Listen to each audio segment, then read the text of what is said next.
මේ මොහොත ගැන කතා කරනවා. එතකොට කියන්නේ මේ මොහොතේ මේ මොහොත විතරයි අපිට ජීවත් වෙන්න තියෙන්නේ.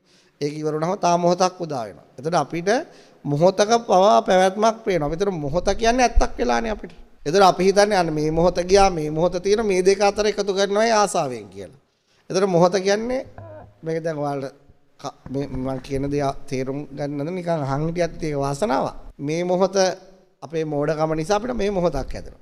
මෝඩකමක් කියලා හිතෙන්නේ අපි හිතනවා හරි මේ ඔක්කොම නැහැ මේ ලෝකේ මේ මොහොත තමයි තියෙන්නේ කියලා. නමුත් මේ මොහොත බව අපිට දැනෙන්නේ මෝඩකම හින්දා. ප්‍රඥාව නැති නිසා. මේ මොහොත මෙහෙම ආසාව එකතු කරනවා කියලා යන්නේ. එතකොට අයිතර අන්ත දෙකට යනවා. මේ මොහොත කියන්නේ ශාස්ත්‍රවතේ තියෙයි කියලා හිතන එක. ඒ මොහොතක් නැtei කියන එක හොයන් යන එක උච්ඡේදයට යනවා.